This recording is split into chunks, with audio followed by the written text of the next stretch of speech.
Have you ever been on a treadmill, running as fast as you can, but your legs get tired, your chest gets heavier, and your scenery never changes? That's what modern success looks like. You keep grinding, and nothing seems to change. The moment you say you are going to get off the treadmill, you're going to start looking like a failure. If you felt that ever in your life, this episode is for you. Stick around and let's hear more.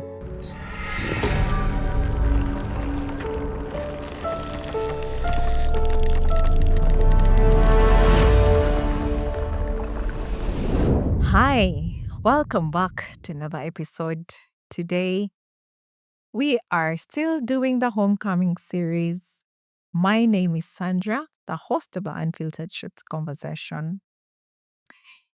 If you've been in a place whereby you have been burned out and you want to trade that for brilliance, or severely exhausted and you want to trade it for clarity, this is a kind of place that you need to be at right now.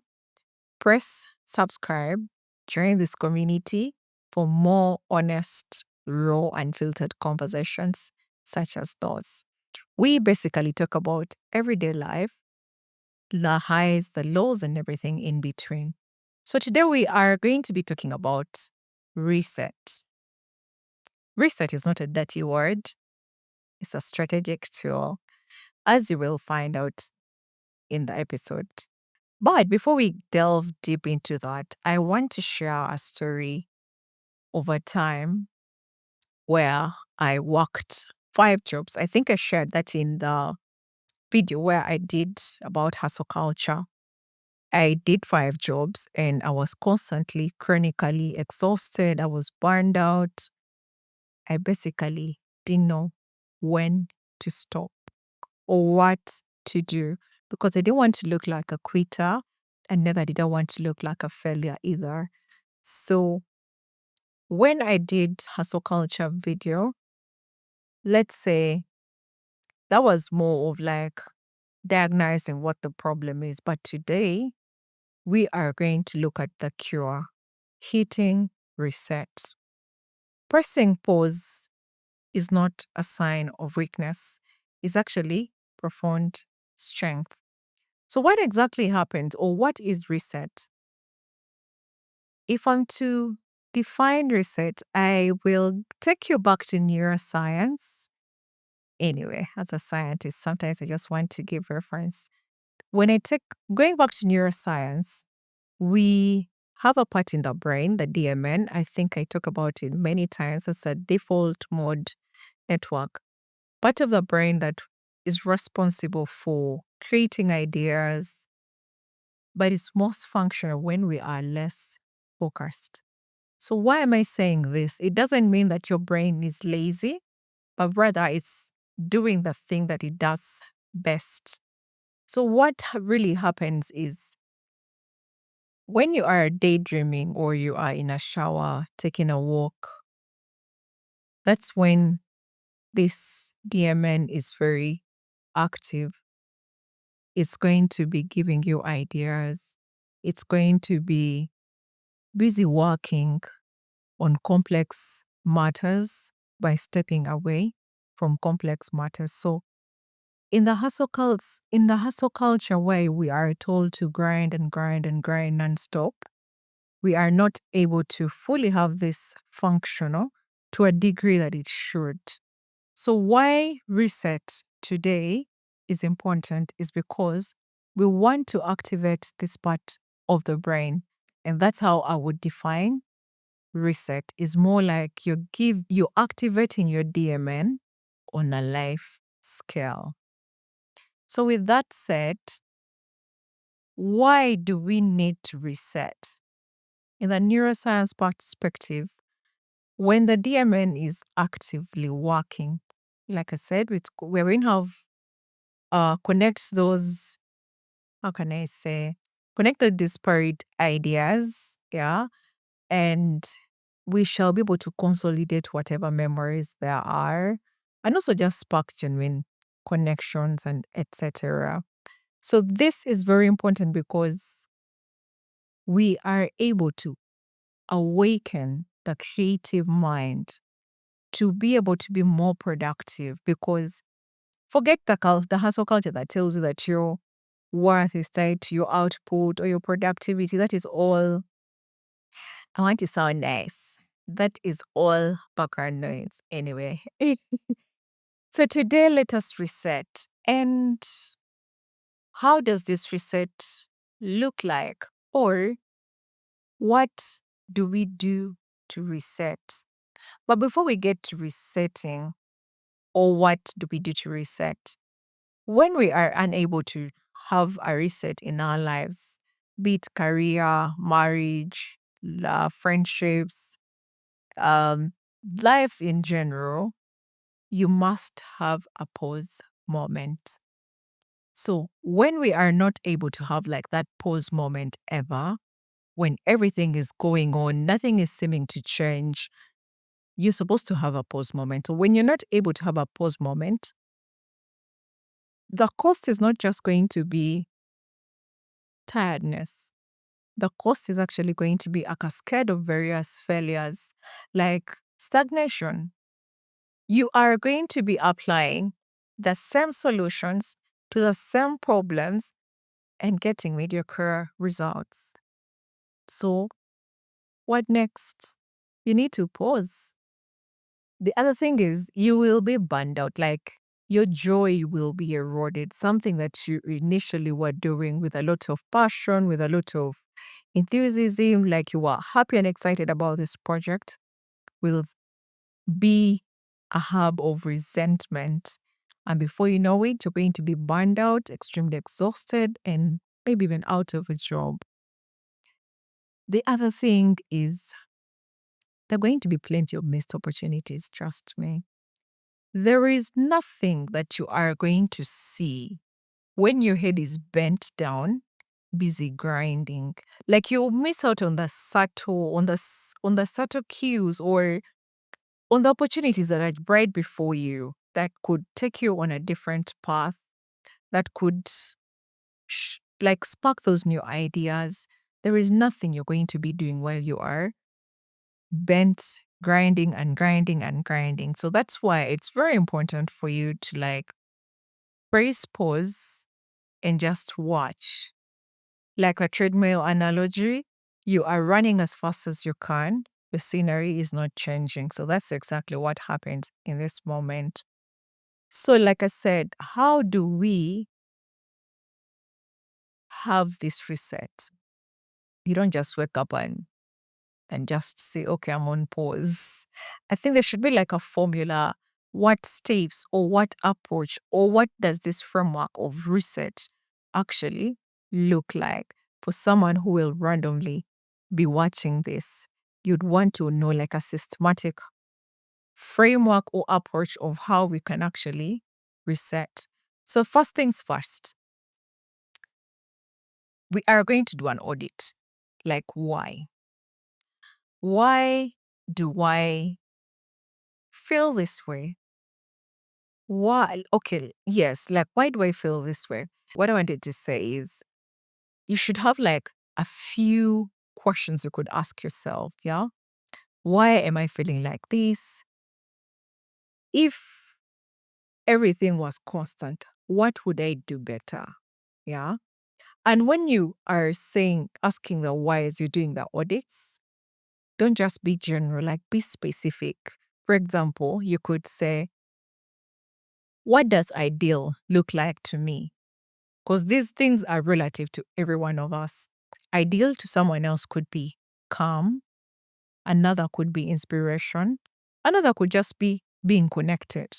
And that's what ideal looks like for them. Or you could ask yourself, what exactly is draining my energy? Is it a relationship that I'm in? You audit that. Is it a work project that I'm doing? You audit that. Is it a habit? You know, some of us have habits that we've formed over time and we're unable to break free from. So when you ask yourself these questions and give specific answers to them, you're able to actually know what the actual problem is. But you're not just going to be asking yourself, you're going to have a notebook. Like, I think for the last 3 years, I've been making so much use of a notebook. So if you came into my space, you'll find my notebooks have a variety of things, and I'll explain as we get deeper. So when you have a notebook in the first phase of audit, you keep writing those things. As you ask yourself the questions, you write and give a response. Don't filter your responses, don't judge them either. The next phase for you to actually be practical, because these are like practical guides. And actually, I've been using these things and they've been so much helpful. Like I keep saying, I'm not yet there where I want to be, but I'm a work in progress. And it doesn't hurt for me to share something that I feel has worked a little bit for the time that I've used it. Not a little bit, it's been working. Anyways, I was saying the next phase is for you to detach. Now, this is the actual pause.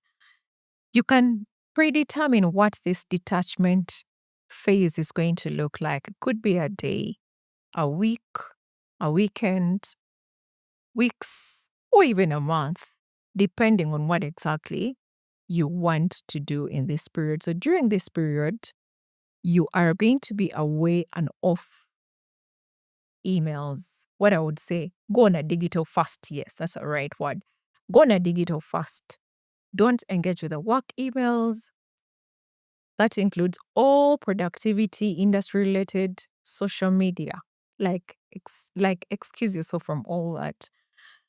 And engage more in like analog joys. This could look like things that you can do that engage your body and your senses.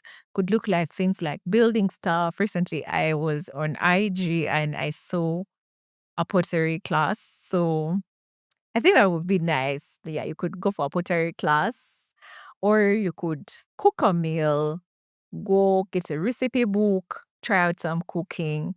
It could even be things like a hike. I love hiking. Oh, I love nature anyway. So yeah, it could be things like that. Anything that engages your body and your senses gives you freedom to like be away from all these background noises and just to pause and think. Remember, the DMN is activated when you are less focused. So in the nature, it's going to be activated. And the next phase, now that you have paused, what do we do next? Insight. It's like the what. So in my pausing, what exactly do I want to do?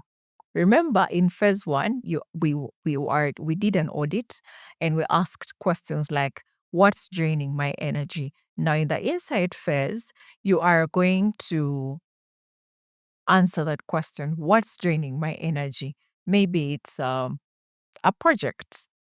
If it's a project, is it something that I can delegate? Yes or no. If it isn't something you can delegate, would you want to delete it? Yes or no. If you wouldn't want to delete it, how would you go about it to stop draining your energy? So these are the things that you're going to be responding back in your journal notebook, and you write those answers. Again, not filtered. Is it like God? It's unfiltered. Like, don't filter them, don't judge them. Just write them raw the way they are. So once you have all these insights done, you've answered the questions that you asked yourself in phase one, in the audit phase. Of course, phase two, which was detachment, you were engaging with other things, but ideas were coming into your mind. So you wrote them down in the insight phase. Now we re-engage. Come out of our pause period.